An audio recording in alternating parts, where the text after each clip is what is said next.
Hello, ladies and gentlemen, and today I present to you a king representing the state of Arizona. Charles has been married to his wife Candace since 1996, and they have 4 children. He's lived in Arizona for most of his life and has closed loans in every corner of the state over his 22 plus years in the banking industry. Charles believes that treating people ethically and working hard for them is the best way to be successful in real estate. His goal is lasting relationships with those he serves. Be they real estate professionals, buyers, or sellers, taking the time to truly listen to the goals of the customer is paramount to succeeding in this business. Customers need to know he's going to fight for them. He's going to stay by their side throughout the whole process. Agents want updates to be in touch throughout the process with real life human being. In short, listen to the customer, recommend to the customer how you can best serve them, and then do what they say you're going to do.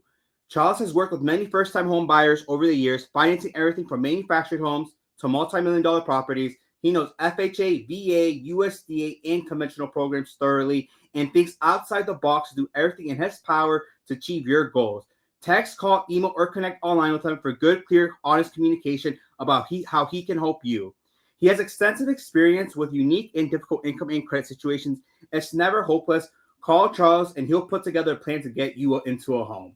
He is licensed to originate both in mortgages, loans in the following: Arizona and California. You can get in touch with Charles at charles.baldon, BALDON, at novahomeloans.com or 623-262-0131. Ladies and gentlemen, please give it up for Charles. Hey, Charles, how are you, my man? How's it going? You pretty much well. covered it, right? Hmm? Said you pretty much covered it all right there. I got nothing left to say. So You're a funny guy, man. Charles, thank you for sharing your time with me today. An honor on this discussion we'll have. Tell me, what made you want to jump into the industry like 22 years ago or 2 decades ago? Yeah, so I was working at Bank of America as a bank manager. So I was just running a branch in Phoenix, and we had a mortgage guy. We also did home loans in the branches, right? So I kind of got interested in the loan process.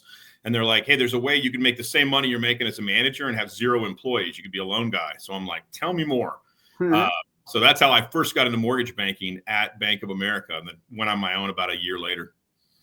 Nice. Do you remember? So I'm guessing, do you remember how you got your first client once you left Bank of America? Well, it's funny. I wish I remembered the guy's name. So my very first customer that I did a loan for all time, no joke, it's day one at Bank of America. And I started, and the guy who was supposed to train me didn't show up. So I had like really rudimentary training on the computer program, and some old guy came in to get a home loan. And I'm like, if you're patient, we can figure this out, because I got the guidelines and I've got like the rules on how to use the computer system. So he patiently sat there for about 2 hours with me while I typed everything in. We got him approved, and it was a great experience. And that kind of got me hooked on the whole lending thing in the first place. And then the transition, as I built more relationships in the business with agents and stuff, it just made sense to go out on my own and not kind of be stuck with a lot of the bank overlays to the program rules. So. And do you think building those relationships was your turning point? What was your turning point where you're like, wow, this is so me. I'm about to like dominate or take my market share?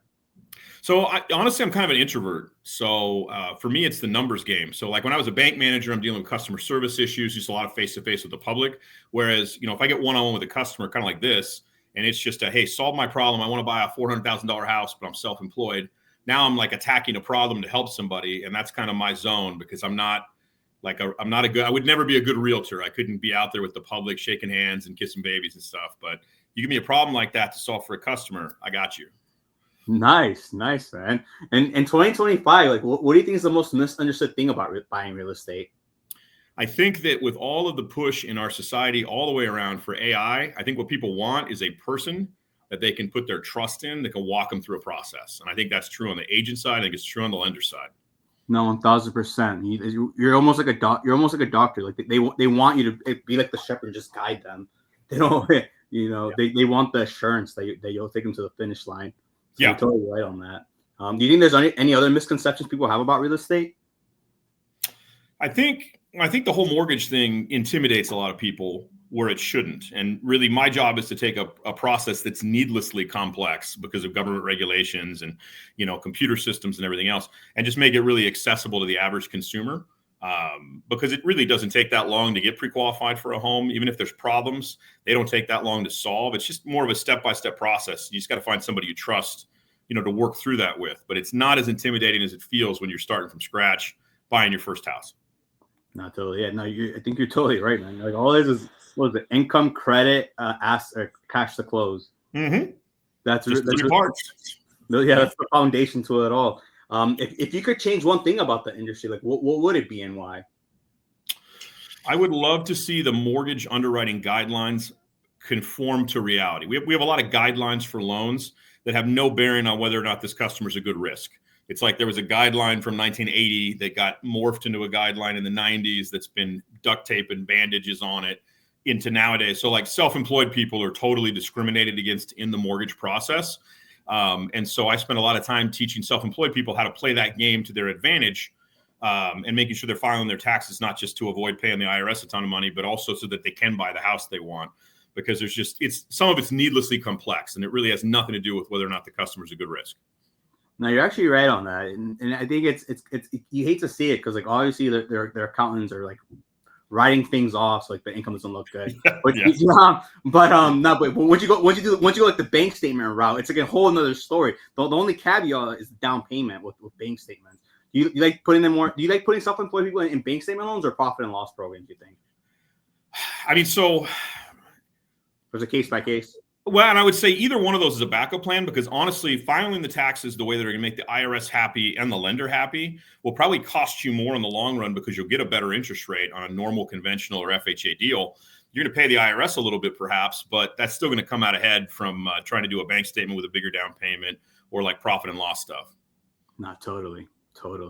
And yeah, what's the most courageous decision you've made recently, and how has it impacted you? Did you say courageous decision? Yeah, have you made courageous decisions recently? I mean, yeah, I'm trying to get out of my comfort zone a little bit. I've been doing this since 2001 in banking and 2003 mortgage exclusively.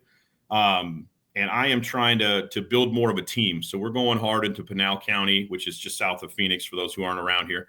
And it's a good area for my client base because I love to help first-time home buyers, and Phoenix is tough for affordability. So we're going into that market because in Pinal County, you can still get a house for $250,000 to $300,000, new build even. And you could support a family on $67,000 a year there. So it's just a good environment, cheaper for office space for me. And really it's a market where you have loan officers coming up from Tucson or down from Phoenix, but you don't really have people in that market. I have a lot of family there, so I'm going to be going into that space pretty aggressively, trying to recruit some LOs, and then also bring my own people in. Nice. So if, let's say a new LO comes to you, like what's your advice to them to maybe generating business in 2 to 3 months? Because usually what we do today, it plays out 3 months from now.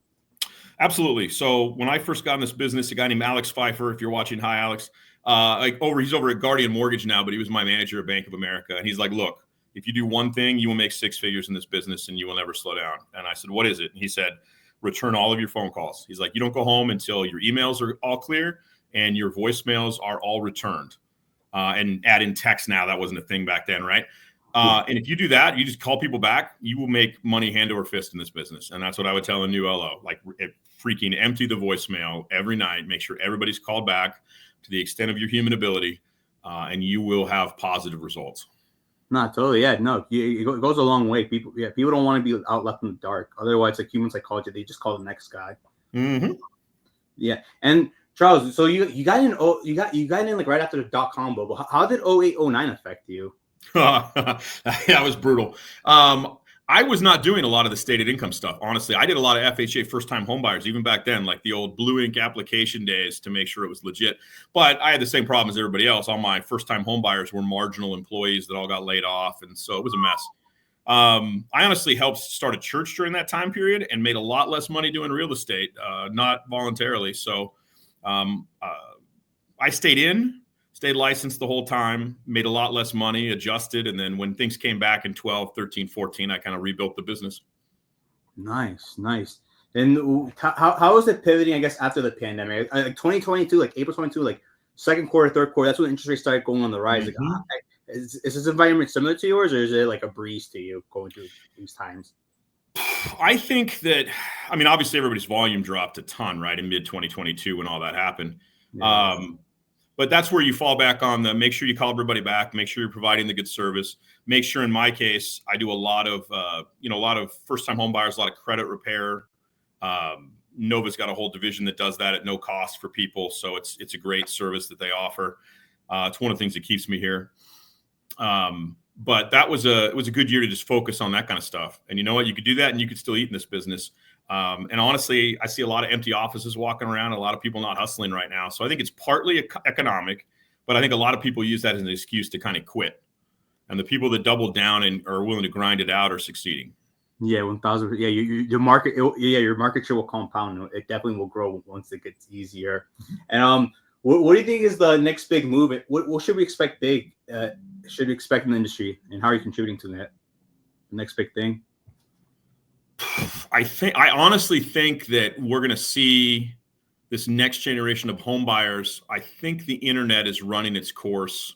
I'm not a huge fan. Like I said, kind of earlier with the AI, I think people want a lender with skin on them, and they want somebody they can like relate to that's that can help them. I think a lot of your like A-list customers got their 2 or 3% interest rate, and that's kind of paralyzed them. They're not doing anything. They're not buying. So it's your first-time home buyers. It's your credit challenge people. It's your self-employed people that think they're homeless. I mean, that's the market. And if you can focus on those people and serve them well, I think you're going to do fine in this, upcoming change that we're going to see again. No, with totally. I think slightly better rates. Yeah, hopefully better rates are around the horizon. I think so. The predictions always say they're going to cut rates, and then they don't. I think with inflation coming down, I think the thing that Trump's going to do that's going to help the most isn't monetary policy. It's opening up the drilling. And when oil prices come down, the cost of everything gets cheaper because everything's shipped on a truck. So I think that's what's going to address the inflation issue, and you'll start to see it normalize in a few more months. And the reporting lags, right? So I think it'll be a few months after it gets better in real life. It'll get better on the reporting, which will help the mortgage rates. You're totally right. You're a very macroeconomic thinker, I would say. Good for you, man. Good for you putting in those 7,000 hours. And you don't have to answer this, Charles, but like, how do you handle criticism or negative feedback about your work if it's ever occurred? It's funny. So I think there's negative criticism on two levels. Sometimes you do an objectively crappy job, right? You missed something. You didn't call people when you said you'd call them. You failed, right? That in that sense, you apologize, and you get better because that's usually fixable. Sometimes you fail on more of an emotional level, and I try to bring this up with new LOs. So like if I close a deal on time, objectively I succeeded, right? Everything got done exactly according to contract. But if that customer wanted me to close a day early, I told him I could, and now I close on time. In their mind, I'm a day late. And so the emotional objection of that customer to me is he's not going to give me a great review, right? Because he had an expectation that didn't get met, even though in reality, we did everything the contract required and then some. So you got to manage both parts of the process. And sometimes it's just a matter of saying to people, hey, you know what? I sucked and I apologize and I will do better next time, which doesn't help you, but it'll help the next guy. And, learn from it and move on. No, you're totally right. Oh, yeah. It's funny how, you always got to set like the proper expectation for the consumer, the client. Otherwise, like, even though like you said, you can knock it out of the park, but in their head, if it wasn't communicated, there is a disconnect. And is there a story, like a memorable story, like that sticks with you, whether it be a success or a failure, that you could share? Yeah. So, I mean, there's a lot of people making a lot of money in this business. And I mean, it's kind of cliche to say I don't do it for the money. I mean, we all, to a certain extent, do it for the money, right? Yeah. But what I want to do is make money and help people. And really, I think if you help people and that's what you're trying to do, you're going to end up making good money in this business. And so I remember there was an immigrant, Ali, that we helped. And he was in immigrant housing. So he's in a crappy apartment downtown with 2 bedrooms for him, his wife, and their like 4 daughters. And like, you wouldn't want to walk in this neighborhood during the day, let alone at night, right? And he's deaf. So nobody wanted to give him the time of day because it was very difficult to talk to him and communicate and everything else. And he didn't speak American Sign Language. He spoke like an Arabic Sign Language, which I didn't even know was a thing when I started working with him. So he had a buddy help, communicate with me, and we had to help him with his credit to get it up to speed. We had another friend inside the community that we reached out to help him find a good, stable job because he had plenty of talent. He just didn't have a way to communicate with a lot of people about what he could do. And then, so we got him job, we got him credit up, we got him in a new house. And like, that's a kind of closing where like when he was closed, he's basically weeping. He's got all of us weeping because, you're not just putting a guy in a house and making money, you're changing a life. And I think we especially if you do multiple deals a month, right? It's really easy to forget that all these are people with hopes and dreams and stress and all that. And you really can change a person's life during this process for the positive or the negative, which is something to keep in mind, right? That's where the pressure comes from. And so I've paid some bills to keep people in hotels over the weekend because we closed late. But I think that's the kind of thing you do where you gotta stick with your word. So good or bad, you got to get them closed, and you can change some lives. Not truly, man. You get somebody to a home and they get that like their starter home. You're helping them build generational wealth. Like Absolutely. Like their grandkids will thank you, and hopefully they know who helped them, And who or what inspires you the most in 2025? I'll give a shout out to my bosses here at Nova Home Loans. That's Ann Kananopoulos and Adrian Gastelum. They're the A team at Nova Home Loans. They're also the branch managers here. And to their credit, they have kept our brand. I mean, the mortgage industry has been bleeding people over the last 3 years, right? And they, at great personal expense, I have seen them put relationships and people ahead of their pocketbook for like 2.5 years straight. They kept employees they didn't have to keep. They will never let a deal not close due to a profit margin. So if we have to give away the house to help a family out because that's what the deal takes, they'll do it. They are the kind of people that you want at your back. We worked together for over 10 years now here at Nova. But they're just solid people, and I've seen them put their money where their mouth is. And these last 2 years, we've all made a way less money in this business than we normally make. So I know they had a way to spend that money that was not just keeping somebody employed that ends up leaving anyway. But they do the right thing. And that's my inspiration, because that's the kind of people I want to work with and around. No, of course. Those are people who they go to war for you. They go tooth and nail. Like it's good. Those are good people to have in your corner. Thanks for sharing that. Switching gears a little bit, if you could have dinner with any historical figure, who would it be and why? Oh, any historical figure. Oh boy, that's fun.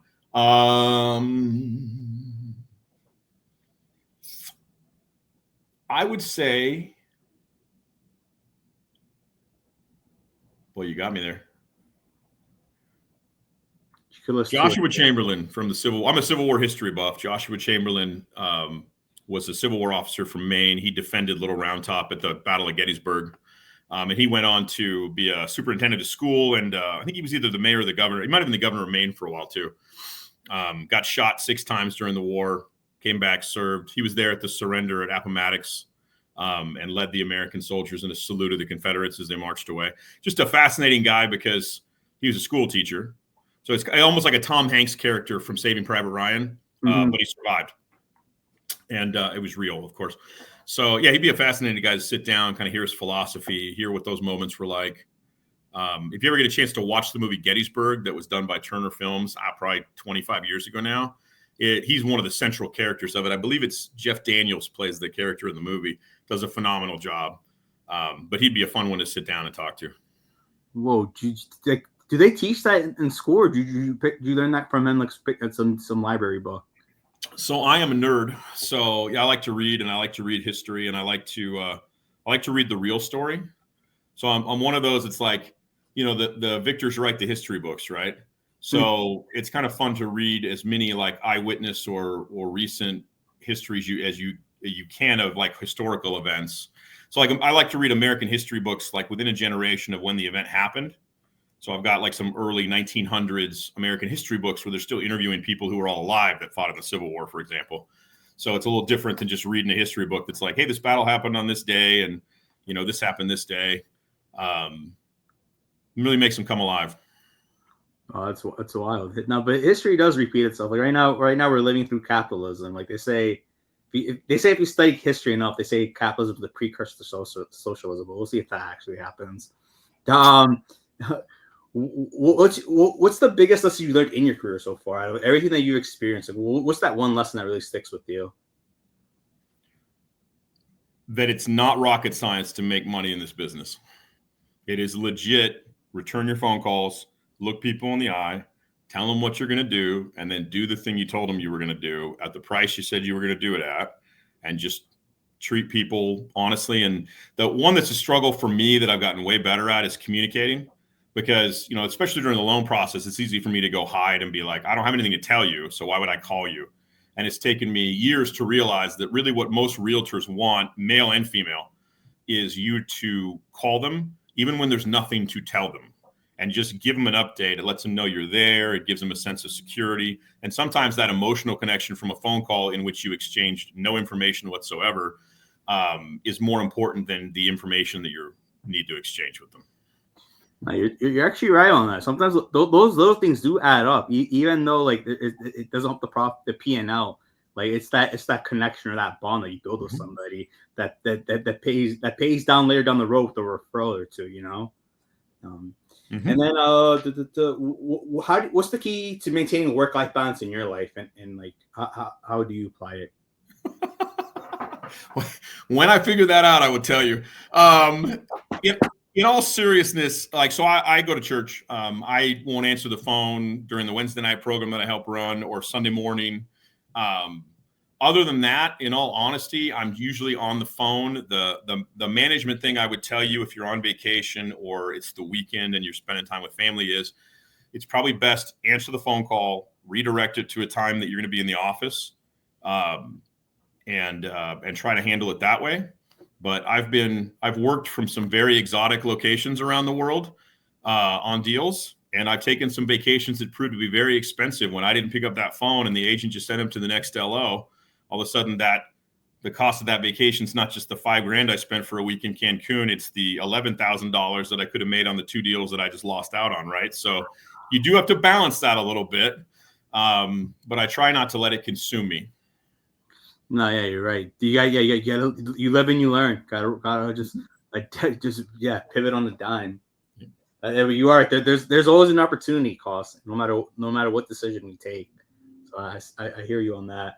And what's the most challenging aspect of being in your role in today's world, would you say? I've always been something of a product expert. Like if I know how to do it, I'm going to do it well. And it is challenging because the government loves to change the algorithms that go into Fannie Mae and Freddie Mac's computer programs without telling you. So they'll come out with a new version occasionally, and that's an announced update. But I will tell you from using these systems repeatedly daily that they change it all the time. And so like it's difficult sometimes to tell a client, you know, I got a deal that was identical to yours approved last month. For whatever reason, Fannie Mae's system is not accepting it this month. And so you have to be very careful about what you commit to, because it can be very difficult to predict what they're going to approve next month based on this month when you're dealing with more marginal, credit scores. Obviously, your 760 with 20% down is never going to have a problem. But, if you're talking a 620 credit score, FHA in the last 6 months has really tightened up on lower credit scores if there's a gift involved in the transaction. They didn't tell you that. Nothing changed with the written rules. But if you're running DU on a regular basis as an LO, you noticed anything below a 660 credit score got really tough on gifts if you don't have reserves also. So stuff like that. It's not easy to stay ahead of this. And with a few days out of it, you can get out of the learning curve real fast.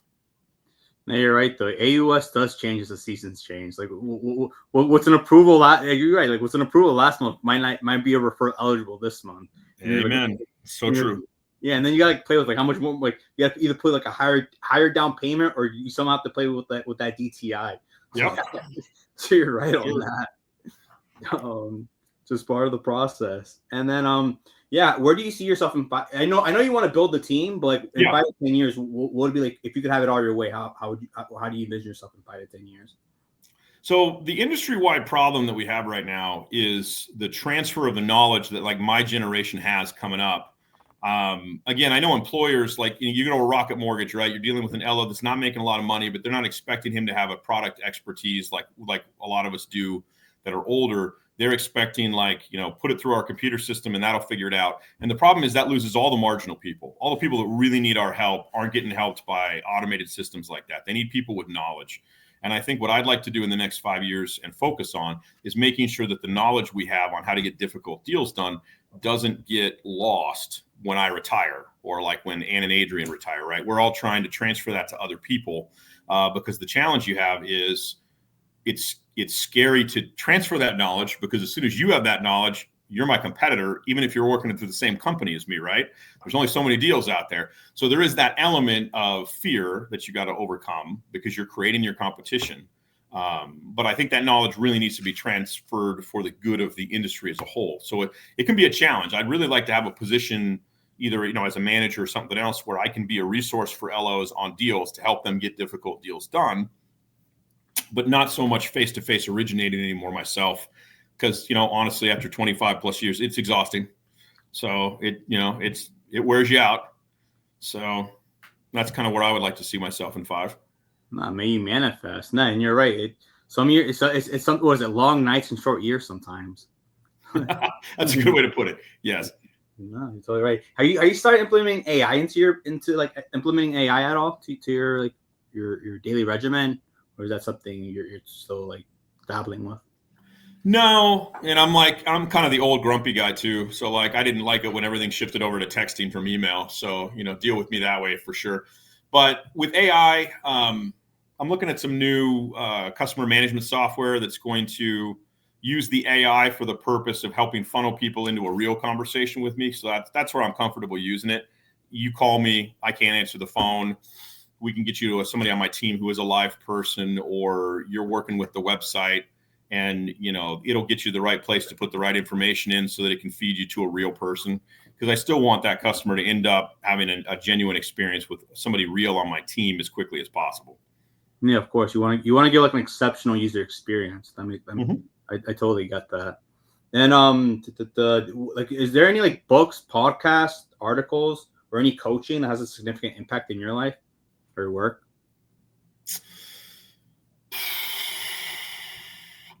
Well, I'll tell you. So I'm a Christian. So the Bible is an impact on me.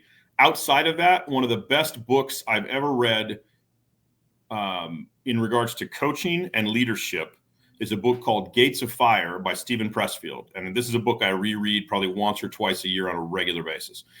It is a historical fiction account of the Battle of Thermopylae by the Spartans. And you are taken through that by a slave who survives the battle and is recounting the Greek training methods and the story of the battle to the Persian overlords that have captured him after the battle. But he goes through just kind of, it's almost like a philosophical textbook in the midst of a story. It's a weird mix, but it works. And he's telling you what a king should be, what a leader of men should be, what it looks like to give your all. And it's just 100% a great book that I would recommend for especially any young man looking to succeed and looking for a good book on leadership. No, I'm gonna have to pick that one up, Charles. It's good stuff. No, I'm sure it is. And do you do coaching at all, or not? Or you just it's all your own talent? I have just come up in this business dealing with people that were my superiors that helped me do things. And mostly I just caught it the way I saw them do things. I train the people that work for me, and I coach soccer and stuff. I'm always kind of thinking about what the best way is to tell somebody something in a way that they're going to understand and that's going to not be boring. So you're actually right. Like sometimes sales is understanding how the consumer likes to make decisions. Yeah. So sometimes you do have to cater to them and to a certain degree. Sure. I hear you on that. And if you weren't a mortgagist, what other career path would you have chosen, you think? Oh, I think if I had my druthers, probably some kind of teacher of history or philosophy would be what I would have done. Those are kind of my passions outside of the mortgage business, and I love to teach. I mean, that's fun. No, yeah, of course, man. Yeah, you when you can teach somebody something, that means you truly understand it. So you first like to understand it before you teach. So that's good about you. And is there one piece of advice you wish you had received early in your career?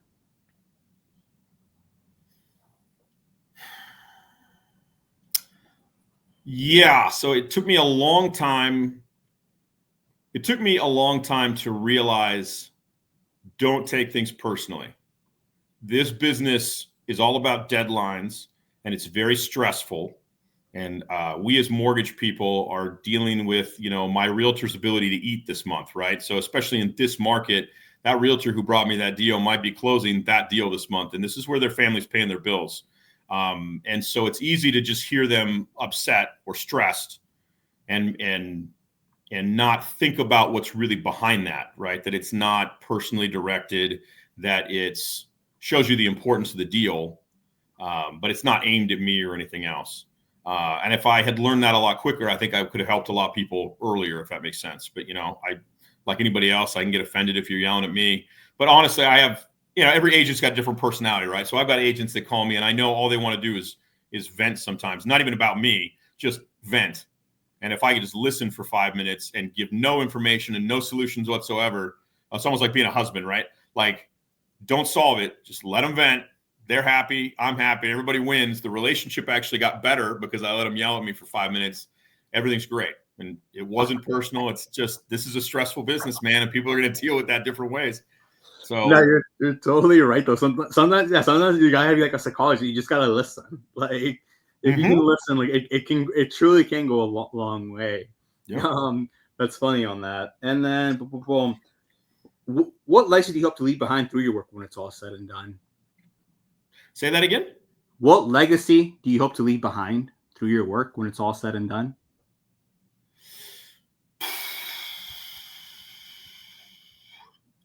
So that's a good question. I would hope that I can pass off my business to another LO, like a younger LO, that can continue on with the same mindset that I've got now, which is that it's not about making money, but if you treat people the right way and you take care of the customer, you will make a lot of money. And you'll make a change to the community in the process. Because really, homeowners, I mean, the statistics all bear it out, right? Responsible homeowners transform a community. Everybody makes money. The community benefits from that stability. So, I mean, I can honestly look at the west side of Phoenix and go, hey, we've made a difference here. So. No, you're totally right. No, keep building a better community. And yeah, you're helping families build generational wealth, and sooner rather than later, you're going to be helping the trajectory of the LOs that you bring on board on your team. Charles, I got one last question for you. When I'm really old, I'm going to rewatch this. You got a life message for me that you can share?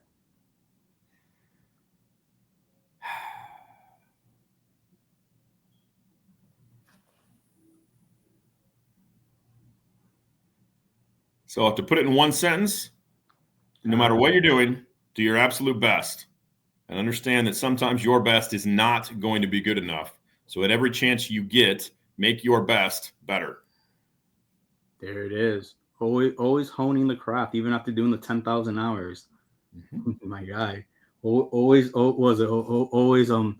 working, never satisfied. Charles, it was a true pleasure spending this time with you. Do you have any questions, comments, or thoughts for me? No, I appreciate the opportunity. It's kind of fun to do. I didn't know what to expect, but I appreciate you in this chance. Thank you. No, thank you, Charles. Ladies and gentlemen, you just heard from a king representing the state of Arizona, Charles.Baldon. Reach out to him if you're looking to buy, sell, or learn about mortgages. Charles, how do you like to be contacted? Text message is great.